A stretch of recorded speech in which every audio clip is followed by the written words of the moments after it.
This episode of Books du Jour is brought to you by Picnic Market and Cafe.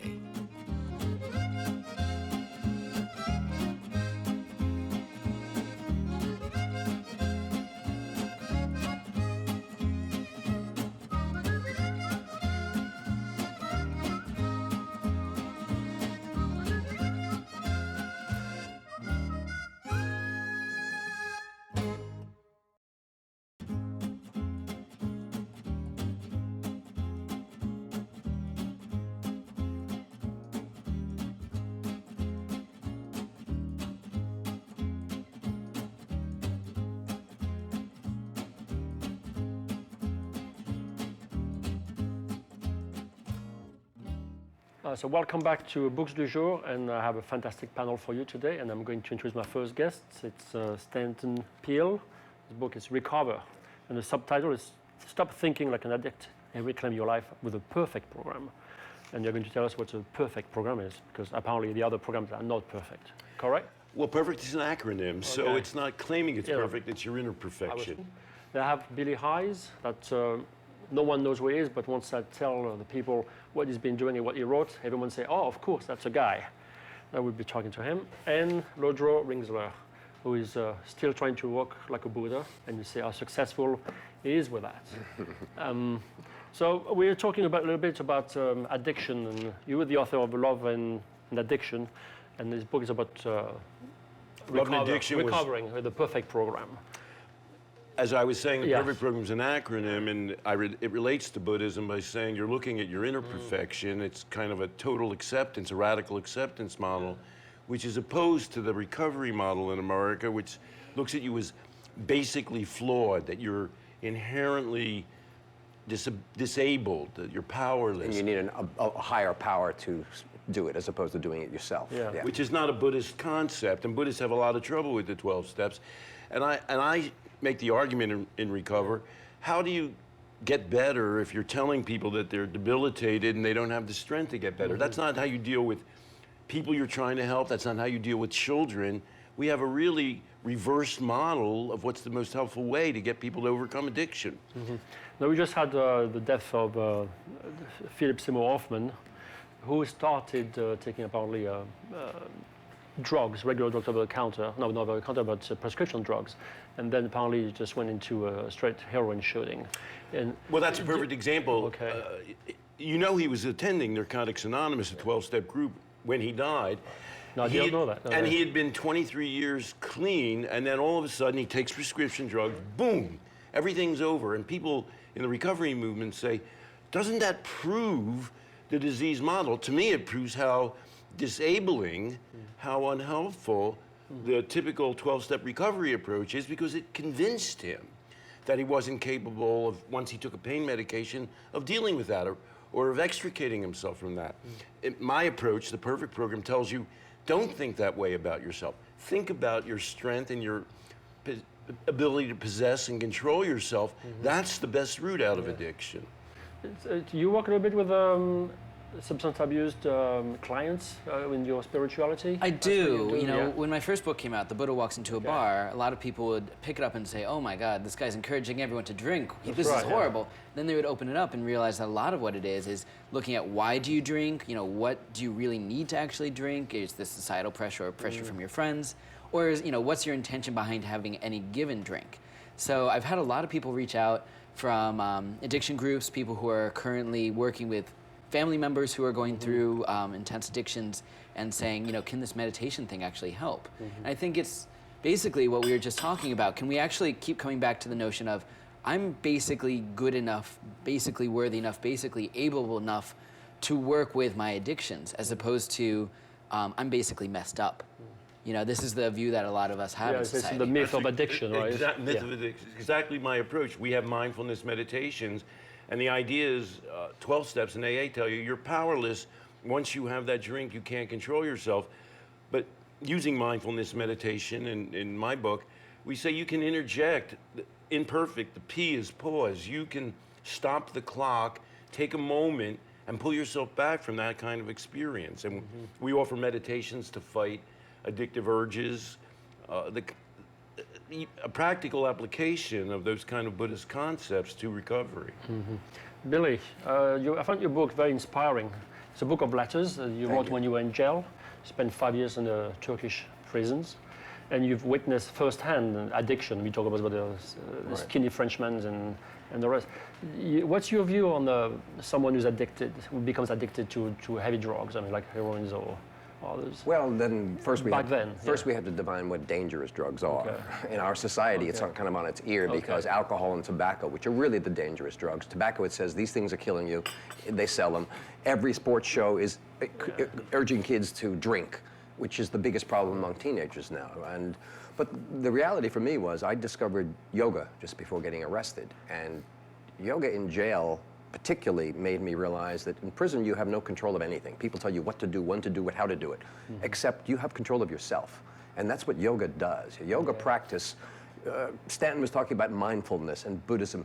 There is a distance between the I up here and the rest of me here. And yoga helps you balance and organize internal states so that you can make choices and you can be one step removed from that urge to pick up this glass of wine. You don't have to pick it up. You have to control. That's my problem with the 12-step is that you have to depend upon a higher power. That's right. So you're not in charge. That's a whole other issue. You're not in charge, but I think you are. And I think yoga, the meditations and the exercises help you realize that you have control.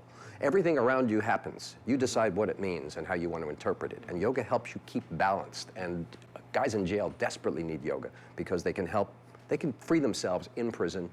And then when they actually do get out, they can have enough control that they're not going to do the activities that led them back into jail again. So what do you think about the legalization of marijuana in all states? Like apparently in the I have been advocating the legalization. I have a letter in letters written to my dad in 1972 saying I'm disappointed, because I was in jail from 70 to 75, to say I'm disappointed with the California marijuana vote, which didn't happen. I said, but it's about to happen. It's an idea whose time has come. I was young, I was naive. 40 years later, apparently it's an idea whose time has come. But people should not be arrested and put in prison for marijuana. Yeah. The insanity of that, the hypocrisy of that, the economic instability that creates and the violence that it creates, it's changing. It's changing. It's an idea whose time has come. But while we're talking about it, there are hundreds and thousands of people as we speak, sitting in jail for pot. Aside from the other drugs, which I think they should all be legal, but pot in particular, it's an easy one to start with. And as you say, it's expensive to maintain. Well, yeah, I mean, it's costing society. And those people who go in prison, eventually, unless they're in for life, they're coming back out again. And they're going to have to interact with society again. So help them learn what it's like to control their urges, be it pot or drugs or killing or whatever it is that's gotten them in there. Help them learn to control themselves, because they have to come out and be among us again. And after being in jail for 5 years with people who had no control of their impulses, I don't want to be around them. Yeah. Some of those guys I want locked up forever because they don't care about other human beings. But I wanted to update Billy's message a little when I talked with him, because we're in the process of legalizing marijuana, and we're therefore sending the craziest mixed message. I mean, obviously, we're constantly giving psychiatric drugs to kids. Marijuana is soon to be legal, probably nationwide. Then how do you have people who are able to live in this environment if they don't feel that they're empowered and have the ability to control themselves? There's the abstinence model. Here's my message to you, son. Never smoke, drink, or have any kind of medication for your whole life, and you'll be okay. That kid will never listen to you again because he knows that's total bullshit. and we keep saying that, and kids know that's not true. And they're going to give him medication while he's doing it. The thing is, people make their own choices, so educate them and give them the ability to make a choice. You can't say, do this, don't do that. Most kids, if you say, don't do this, that's inspiring them. Let's try that, particularly because they hear, well, if you smoke a joint, next thing you know, you're going to be sticking a needle in your arm. That's not true. Yeah. It may be true for some people because there is a pattern, but it's not a standard. So kids smoke a joint and they think, well, that's all bullshit. And they don't realize that methadone and heroin and a lot of other drugs all have their own particular qualities and problems dealing with. Teach the kids what it's like, because they're going to make their own choices anyway.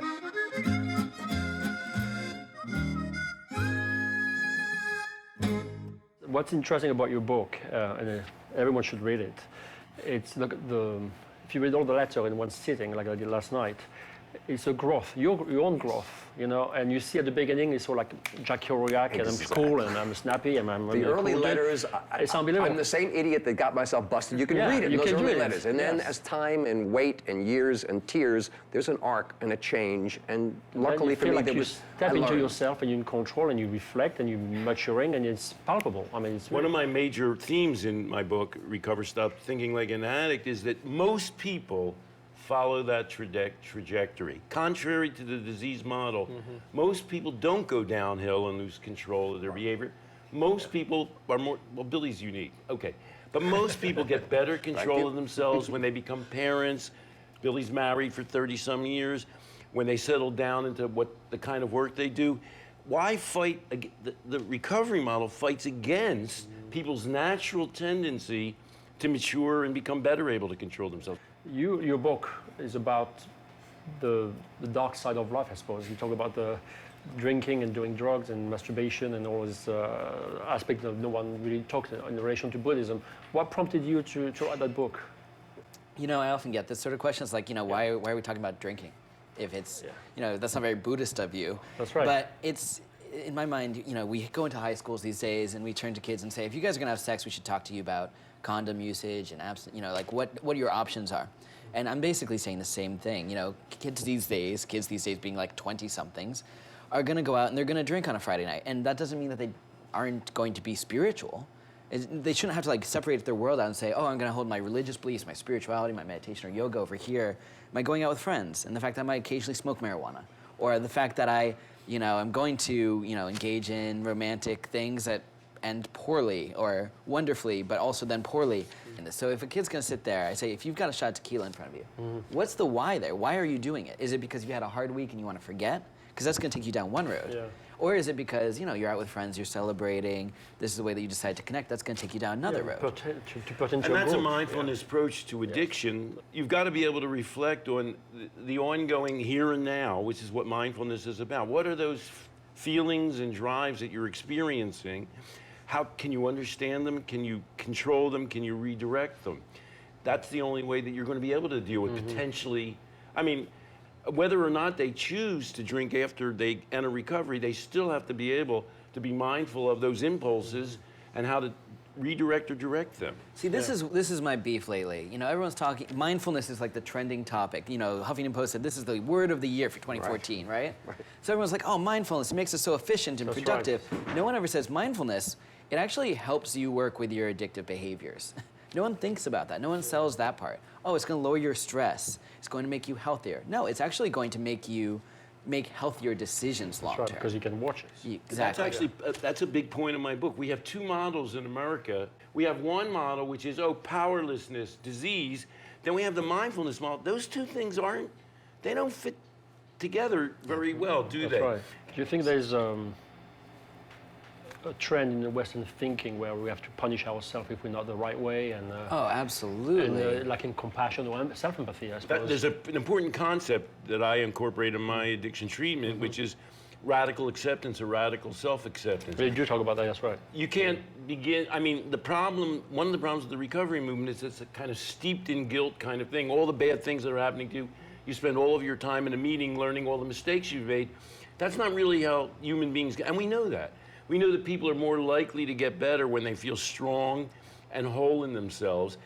You have to be accepting of yourself before you can go beyond that. You have to love yourself. You absolutely I mean, have that's to a love fundamental. yourself. I mean, Yes. it's... But it sounds so simple, but it's also something that people don't realize, and sometimes it takes them... For me, I had to be locked down in a Turkish prison for years to learn that simple truth. Your life story is on the stage at the moment, with you performing the lead part in it. Riding the Midnight Express with Billy Hayes. If we're going to Stanton exploit it, let's exploit it all the way. Well, it's at Stanton Theatre until when? Until the 23rd of March, and then we're off to London, where we're going to be at the Soho Theatre for 2 weeks, which is amazing to me. Yeah. What prompted you to, you've done the books, you've done the sequel of the books, why the play now? I know you've been acting for years, but why I've been acting and directing theatre for years, but I've had friends over the years have said, you need to put all this together and put it on the stage, and I kept avoiding it. A few years back, there was a show called Locked Up Abroad. It's a TV show, and they did their version of my story, and the response was so amazing. I keep thinking people have got to be sick to death of hearing me tell this story, but there's a whole new generation of kids, and I have a lot of parents now who say, we make our kids watch stuff, Locked Up Abroad, or watch your Midnight Express movie, or read one of your books, because, you know, in this case, learn by example. Better somebody else's than your own as far as getting I'm going to arrested. point something out about learning by example. This is, and a lot of Americans, if you go to see them eat lunch, they don't actually touch the food. But everybody here, I'm 68, Philly's 67, we all dug in and had the food. Sure. We're having wine, and you're being French, you actually ask, where's the bread? In America, you could get arrested going to a meal and say, hey, where's the bread? It's not, we all believe that you should consume things, that you should eat them, you should enjoy. Look at them. Enjoy them. Put a camera on. The guy's eating. Delicious. I mean, it's not avoiding things that makes a life. Yeah. A life is built around what pleasure you can get, what purpose you can have. My book, Recover's message, Stop Thinking Like an Addict, is don't think of life as avoiding things. Think about positive things that you can jump in and embrace. Look at this. This man enjoys his meal. Look at him. Loving it. He maybe addicted to food. We don't Well know. done.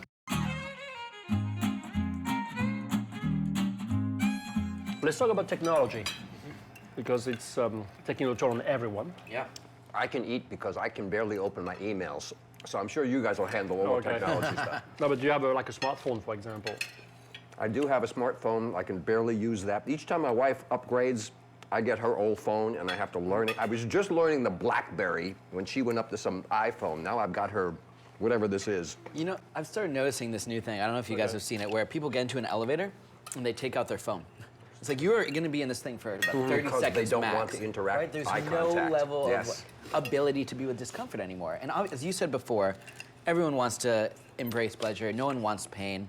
But even like the simple pain of like, oh, I'm in an awkward situation in an elevator. Yeah. It's like we have these technologies that we can just ignore it. We Isn't can get it the beyond opposite of mindfulness when you see people at a table and every one of them is looking at their cell phone? Yeah, you talk I mean, to people. mindfulness Oh, yeah. is the matter of being in the here and now. That's right. And everybody is acting as though they should be in some other reality. I did Or avoidance. or avoidant. I did my show at a local high school. One of the guys I work with, he went to a high school. He said, let's come back up. So I went up top, and I was speaking to the audience and doing a one-man show. You connect right one-on-one with the One-on-one audience. with the audience, yeah. Normally, I'm looking out, and I get responses back from them. Kids, 14, 15-year-old kids were in the front row.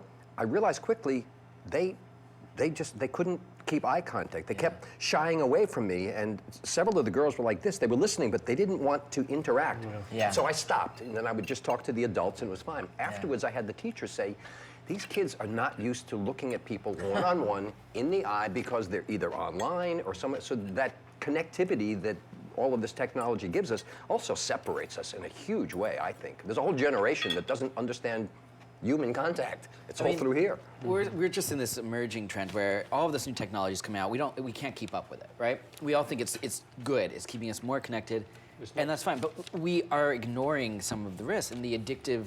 To get back to the addiction topic, people are getting addicted to their technology. They can't not. Anytime their phone buzzes, they can't not look at it. Yeah. And I think we're going to see growing trends of people who are. I mean, we're already seeing. There's these camps where there are technology-free zones. You have this is your detox, which we used to just call camping, right? That's right. Like you don't have your TV. That's your wireless. technology. Well, you pointed out that I wrote a book called Love and Addiction, 1975. In 2013, for the first time, and where I said relationships can be addictive, where I said gambling can be addictive, the American Psychiatric Association, for the first time in 2013, in their diagnostic manual said, you know, they didn't mention my name, but they said, that might be right. And they said, there can be non-drug addictions, and they pointed out gambling. Yeah. And then for future consideration, they list internet gaming. The only problem with listing internet addictions is what happens if the entire society is addicted? Then can you put them all in the manual? Because you really get the feeling that it's the rare human being who isn't addicted to these things nowadays. It's almost the common currency is an addictive one. We don't expect you to deal with reality without that all surrounding you. Things you have you. In this case, all of those technological things, if you lose your phone or you lose your computer, we were just talking, you're in panic mode. Where's my phone? Oh my God. I go out the first thing I think of is my keys and where's my phone. If I walk out the door without a phone, I feel a little bit naked and a little vulnerable and like, how do I connect with my wife or somebody? It's an odd thing, strange time we're living in. No, don't get me wrong, you know, I do feel like technology is a tool, right? It's a tool just like a hammer. It could be done, you know, with a hammer you could hang up some beautiful art and put in a nail, Or you smash could somebody in smash the someone's head. head in, right? Yeah. So same thing with technology. We just, as a society, have not thought much about what we actually want to do. That why, once again, behind what we're doing. But it's being bred into our brains That's now. right. That was absolutely right. Yeah, we've been referring to movies all the time. Yeah. The movie Her is Yeah, I was about going to, yes. Yeah. Which I haven't seen what yet, if but your I've love heard about. relationship is with your operating system. Have you seen that? No, I haven't seen it yet, but I really need to. It's right It's about sounds a wonderful, strange yeah. premise. In fact, I think the film is a bit flawed in that sense because he's in love with the platform, sort of the operating system, sorry. But then the operating system becomes more advanced than a human and go beyond the feeling of pain and beyond the awareness of a human. And I was wondering about what would be the point to have a computer who is more advanced than any of us, since we are the living species.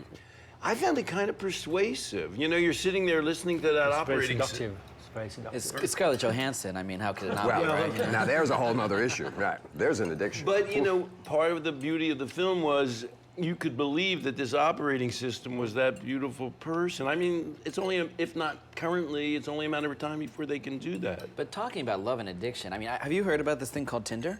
This is really more my generation. This is, okay, What's so Tinder? there's all these, you know, Facebook games and things like that that are really addictive, right? Like Farmville and things like that. We're seeing Right. more of that. Some genius out there matched that level of addictive gaming quality with an online dating platform, where it's literally, all you have is someone's name and age and their photos. And you go like this if you think that they are good looking and you want to see them, and like this if you don't. And if they do the same thing to you, you are matched and you can chat. That's it? Yeah, that's it. And people, like, there's all these articles coming out. It's only 17 months old. There's all these articles coming out about groups of friends sitting at restaurants like this, and we would all be on, you know, sort of swiping. Oh, did you see this person? I saw this person. They're making into drinking games. It's just become this addictive I thing. have 3.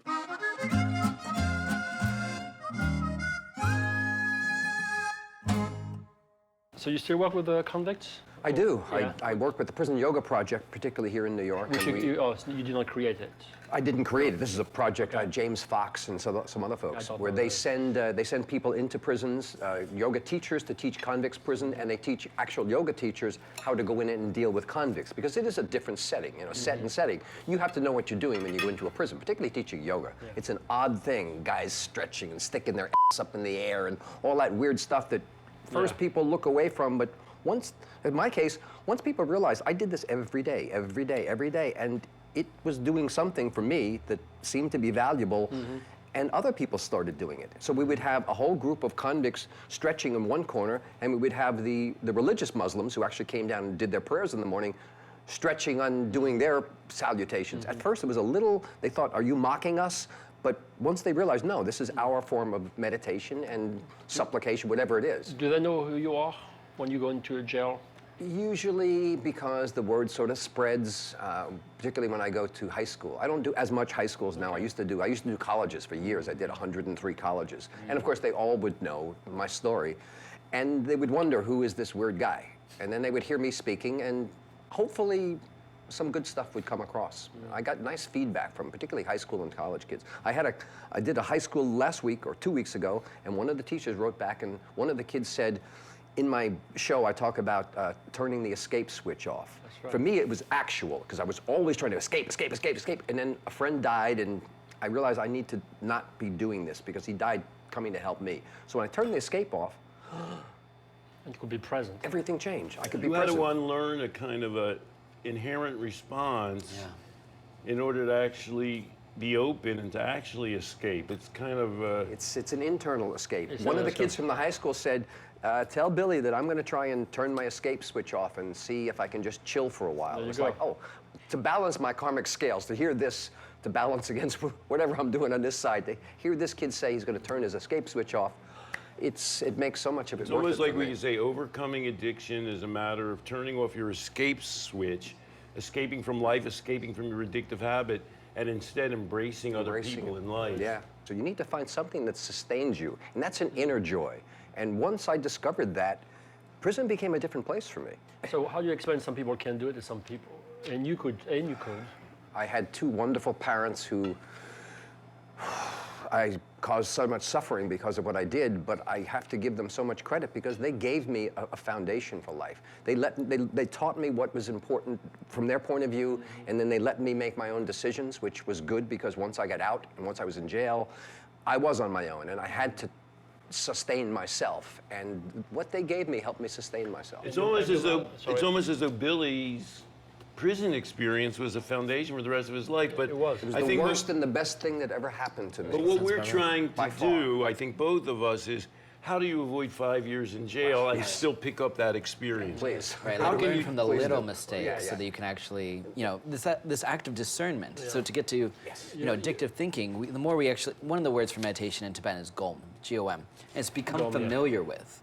So how can we become so familiar with our own mind, our own habitual patterns, that maybe we discern which ones are helping us and which ones are hurting us, and follow through on the ones that actually help, cut out the ones that hurt us. Thank you so much.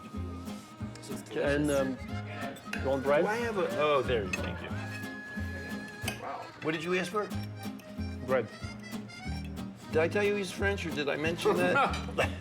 Americans, they think, oh, no bread, that's good, Yeah, no, A Frenchman says, wait a second, is this a meal or what? Where's the wine, where's the bread? Are we having chocolate for dessert? No, you're not. Okay.